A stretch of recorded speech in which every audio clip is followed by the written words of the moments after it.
కేవలం 7,999K up to 10 kgs వరకు బరువు తగ్గి అధిక బరువు నుంచి వచ్చే ప్రధాన సమస్యలను దూరం చేసుకోండి. డైరెక్టర్ ఎవరైనా ఒక సినిమా సెట్స్ పై ఉన్నప్పుడే మరో ప్రాజెక్ట్ ని లైన్ లో పెట్టాలి. రిలీజ్ అయిన నెక్స్ట్ డేనే కొత్త సినిమా స్టార్ట్ చేయాలి. ఇందులో ఎక్కడ గ్యాప్ వచ్చినా కెరియర్ మొత్తం రివర్స్ అయిపోతుంది. కొత్త ప్రాజెక్టు చేయడానికి భారీ మూల్యం చెల్లించాల్సి ఉంటుంది. ఇదే పాయింట్ క్యాచ్ చేసిన కొరటాల నెక్స్ట్ సినిమా కోసం అప్పుడే వేట మొదలెట్టేశాడు.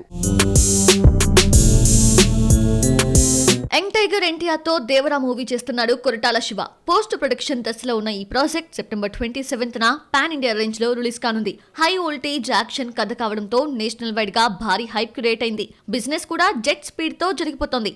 ఇంతవరకు ఓకే, మరి దేవరా తర్వాత కొరటాల శివ కొత్త ప్రాజెక్ట్ ఎవరితో అన్నదే $1 మిలియన్ ప్రశ్నగా మారింది. దేవరా సినిమాని 2 భాగాలుగా ప్రకటించాడు కొరటాల. ఫస్ట్ పార్ట్ రిలీజ్ అయ్యాక ప్రశాంత్ నీల్ ప్రాజెక్ట్ కి షిఫ్ట్ అవుతాడు ఎన్టీఆర్. అది కంప్లీట్ అయ్యే వరకు మరో సినిమా చేయడు. అంటే 2026 వరకు దేవరా 2 పట్టాలెక్కదు. అందుకే ఈ గ్యాప్ లో ఓ ప్రాజెక్ట్ ఫినిష్ చేయాలని కొరటాల డిసైడ్ అయ్యారట. మోహన్ లాల్ కొడుకు ప్రణవ్ మోహన్ లాల్ తో ఈ సినిమా చేయడానికి చర్చలు జరుపుతున్నాడు. ఇప్పటికే కథ నేరేట్ చేశారట. స్టోరీ బాగా నచ్చడంతో ప్రణవ్ కూడా ఓకే చెప్పినట్లు తెలుస్తోంది. ఇందులో మోహన్ లాల్ కూడా కీ రోల్ పోషిస్తారట. మైత్రి మూవీ మేకర్స్ ఈ ప్రాజెక్ట్ ని నిర్మించబోతోందని టాక్. మరోవైపు విజయ్ దేవరకొండతో కూడా కొరటాల టీం చర్చలు జరుపుతోంది. ప్రణవ్ సినిమా లేట్ అయితే రౌడీ స్టార్ ని బరిలో దింపాలని కొరటాల ప్లాన్. మరి ఏం జరుగుతుందో చూడాలి.